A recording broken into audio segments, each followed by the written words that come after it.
Hello everybody, this is AK. I'm back. So this video is going to be about the top 10 investments in my portfolio, right? And this is something that I do from time to time. In my blog, the titles are always largest investments in my portfolio or largest investments updated.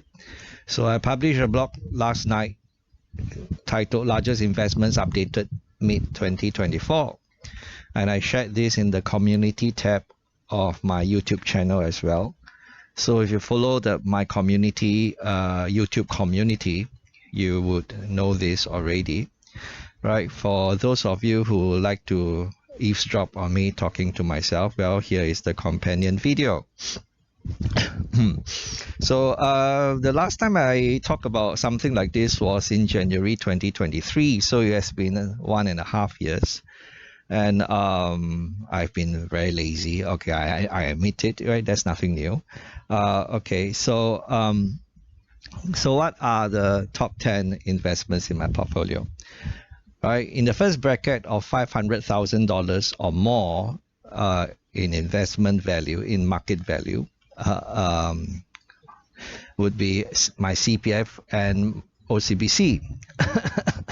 Yeah, people always like to make fun of me when I include my CPF savings in my portfolio, and to be honest, it is something that I've only started doing in recent years because I decided that since I treat my CPF savings as the risk-free bond component of my investment portfolio, maybe I should talk about it whenever I give an update, a portfolio update, right? So my CPF savings, like I say, is the risk-free bond component of my portfolio. But in the last 18 months, I've not done any voluntary contributions to it, although I kept saying that I want to grow the size of the risk-free investment grade bond component of my portfolio so that it remains meaningful. The thing is, I have used that money meant for voluntary contributions to CPF account to buy Singapore savings bonds instead, right? And that's because Singapore savings bonds have simply been more attractive, right? Offering 10-year average yield of more than 3% per annum, right? Like the last two offers were like 3.3% and 3.33% per annum in 10-year average yield, which makes them more attractive than contributing to CPF account, which gets a 3% on average when we think of how the money is split between OA, SA, and MA. So the interest that I get from voluntary contribution is about an average of 3%. Right, but of course that makes sense for me because I'm already 52, 53 this year, and I would be able to access my CPF funds in 2 years' time, and of course my CPF special account would disappear as well when I turn 55 in 2 years' time. So I would not be enjoying 4% per annum in perpetuity as long as I have my special account, right? I would have gotten 4% per annum in perpetuity in the past, but that's no longer the case, which makes Singapore savings bond even more attractive when compared to contributing to my CPF account, right? At 3.3 or 3.33% per annum, 10-year average yield is very good. I mean, granted, it lasts only 10 years, but I'm already 53, and by the time it matures, I'm 63. I'm 1 foot in the grave. I shouldn't laugh too much. My throat still isn't 100%. Anyway, and I also use the money in my CPF OA to buy T-bills, which grows my CPF OA savings at a faster clip because T-bills, you know, they like the last one, they paid 3.73% per annum, right? And OA money, of course, gets paid only 2.5% per annum. And I talk about this many times in my videos, so I shan't rehash. And in dollar terms, it is quite rewarding. It's very meaningful because I have quite a large amount of money in my CPF OA, like my regular readers and listeners would know. So my CPF savings has grown in size in the last 18 months. despite lacking mandatory or voluntary contributions, right? So thanks to T-bills are paying a much higher yield compared to what CPF OA is offering, right? So that's number one, CPF. Number two is my OCBC investment. That is my largest investment in equities.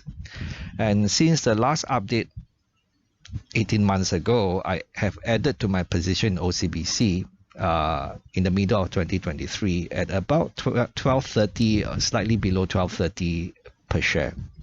And that has grown my investment in OCBC. And the market value of my investment in OCBC has also gone up significantly, right? Because its share price has appreciated quite a bit. So increase in investment in OCBC and also market price has gone up. So OCBC has become an even larger investment in my portfolio in market value. And it has become and will continue to be the most important passive income generator for me, right? So those are the top two, right? The next four fall into the next bracket of $350,000 to $499,999 in market value. The first one is APAC REIT. Of course, APAC REIT has been here forever in my portfolio since the global financial crisis. And like I've said, it's already a pillow stock for me. Pillow stock as in I can sleep on it and it just generates income for me year after year, right? It's free of cost.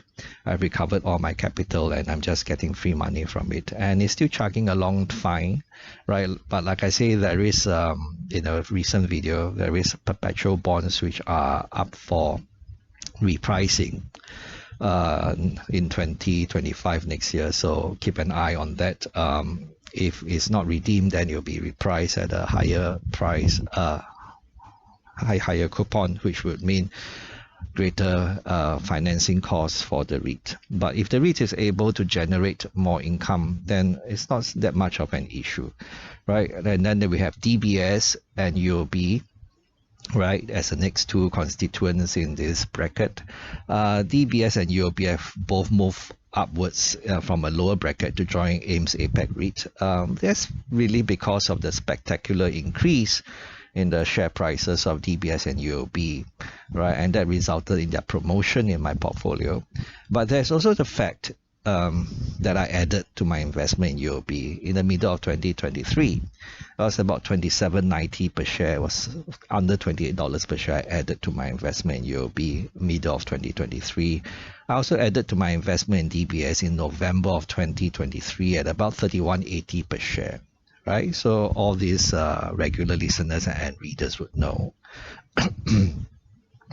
Together, OCBC, UOB, and DBS account for more than 45% of my portfolio's market value today, right? And there's also the fact that DBS gave out bonus shares, which are worth as much as the regular shares, of course. And that means my investment in DBS has grown like 10%, right? Without me having to do anything, right, in market value. On a constant price basis, it has grown 10% because it was a 1-for-10 bonus issue. So the three banks together account for more than 45% of my portfolio's market value, right? And then the next constituent in this bracket of $350,000 to $499,000 is my holdings in Singapore savings bonds and T-bills. Of course, this has now become an important part of my portfolio. Instead of relying solely on the CPF to form a risk-free bond component of my portfolio, now I have Singapore savings bonds and T-bills. And together, they jump two brackets upwards from 18 months ago, right? They were in the lowest bracket of my largest investments before. Together, they were in the lowest bracket, and now together they have jumped two brackets. So they are now more than $350,000 in total value. Yeah, and this shouldn't be something amazing or something surprising for my regular readers and listeners, because I can save money relatively quickly, right? Since my passive income exceeds my expenses rather significantly. And I've been socking away money in SSBs and T-bills in the last 18 months, right? And basically money which would have gone into my CPF account went into SSBs, and excess money was used to buy 6 months T-bills, right? Which strengthened my T-bill ladder. And T-bill laddering is something I talk about a lot, and you can watch a video that I produce on that. And this provides me with more passive income without any price risk, right? Peace of mind is priceless, right? Peace of mind is priceless. And the T-bills also serve as my war chest, because the money in T-bills will come back every 2 weeks, which is useful if Mr. Market ever goes into depression and there's an opportunity to invest, right? So those are the top 6 investments: CPF, OCBC, AIMS APAC REIT, DBS, UOB, SSBs, and T-bills. SSB and T-bills as a single constituent investment grade bond, right? And number 7, I have IREIT Global, right? IREIT Global, $200,000 to $349,999. This is the next bracket. And for readers who have been following my blog for a long time, they would know that IREIT Global has fallen 1 rank in my portfolio, not because I've sold my investment in IREIT Global or reduced my investment in IREIT Global. It's because that unit price has declined in the last 18 months by some 40%. It's a massive decline of 40% in unit price in the last 18 months, right? So because of that, IREIT Global is no longer my largest investment in the REIT universe. It briefly overtook AIMS APAC REIT as my largest investment in the REIT universe 18 months ago. And I made a video about that, right? And I also blog about it. But it's no longer the case because its unit price has fallen so much. And I made a video about this possibility many months ago, so it's in my calculations. It's not something surprising or unexpected. It's all hinged upon the Berlin asset, and whether the tenant would renew. And if a tenant did not renew the lease, then we could see unit price tumbling. And I even have a target price for when I would buy more. And the Berlin tenant really did not renew their lease beyond the end of 2024, although they did renew it till end of 2024 at a 40% higher rental rate, right?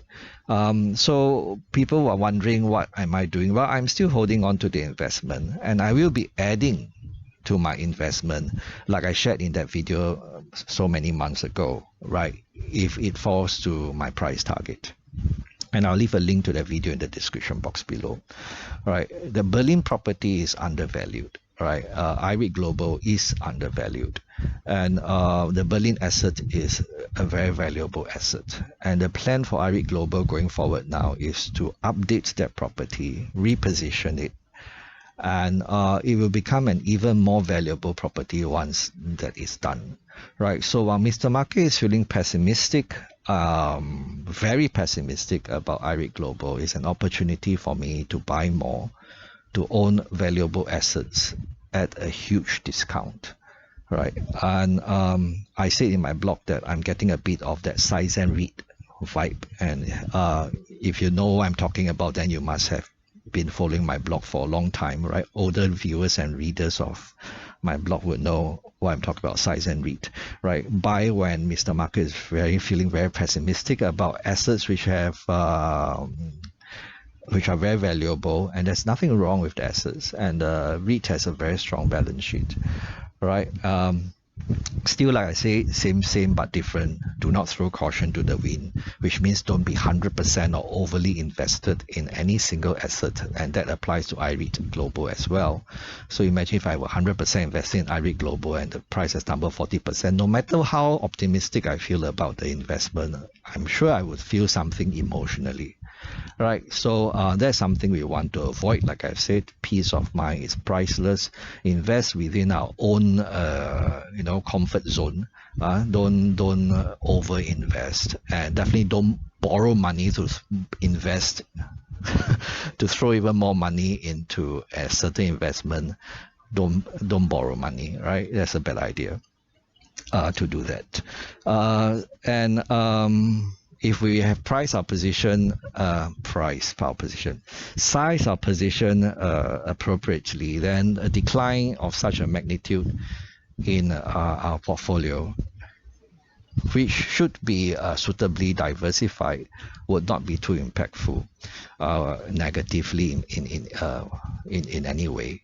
Right. So, for example, if IREIT Global, like the news says, you lose a tenant that contributes to 20% of its income, but in my portfolio, that IREIT Global is about 10% or less than 10% of my portfolio, and the 20% loss is something like a 2% impact haircut, a 2% haircut to my passive income.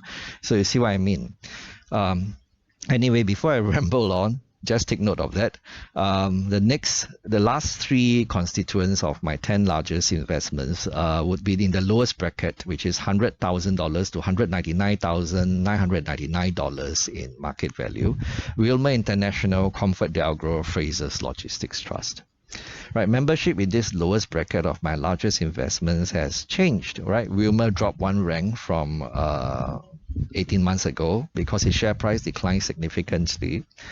I know Mr. Kwok and Mr. Josh Yeo added to their investments recently in Wilmar International, right? However, I'm still waiting for $3 because $3 is a very strong psychological support, and that's when Mr. Kwok historically would buy a lot more, right? And if it dips below that, he will buy even more. So that I know anchoring is a bad thing, but you know, I'm a small investor. And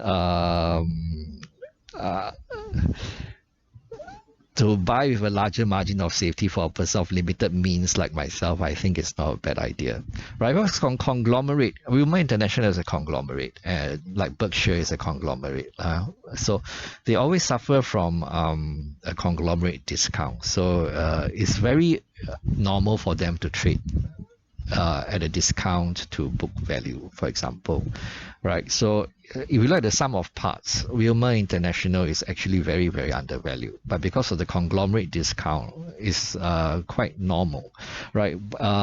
It will take time for value to be unlocked, right? And like I say, Wilmar is still profitable. It pays a meaningful dividend, which means I'm being paid while I wait, and that makes me happy enough. Right, and this thing about being paid while I wait is true for all my investments, right? Even IREIT Global, right? I'm still being paid, right? So to wait for things to improve, right? Like ComfortDelGro, Frasers Logistics Trust are both chugging along fine, so nothing much to say there. Sabana REIT and CapitaLand China Trust dropped out from this bracket. Of course, if you have been following my blogs and videos, you'll know that I reduced my investment in Sabana REIT significantly, right? Not too long ago, several months ago, because I didn't like how the internalization process seems to be fraught with speed bumps, right? They're having a tough time, right? It seems like there are people who don't like them to internalize the manager, and there are obstacles, many obstacles, and it's a very different experience from what I had with Frasers Retail Trust. But I say Frasers Retail Trust, the manager and sponsors suggested the internalization themselves, and the process was very smooth. It just cost some money, and the manager was internalized. Right, so Sabana REIT, no longer one of my largest investments. Next is CapitaLand China Trust, which looks so promising. It looks so promising, right? Unfortunately, its fate is tied to that of the Chinese economy, which is not in a good place right now. I mean, by now it should be common knowledge that the Chinese property sector is facing huge difficulties, and they account for that sector accounts for some 30% of the Chinese economy, and that is dead weight for many years to come. Right, like Mr. Piyush Gupta said last year, the problems they have they are very entrenched and unlikely to be resolved in the next 1 or 2 years, right?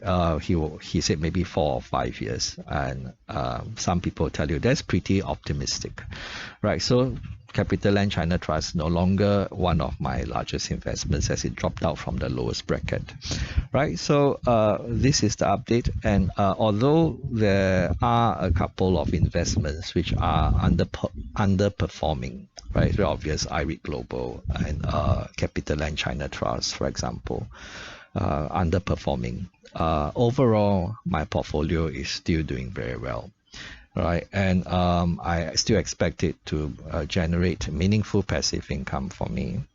And performance on a portfolio level is what matters to me as an investor for income. There will be some investments which do better and will pull more weight, and some investments which don't do as well and pull less weight. But as long as they don't become dead weight, that's fine.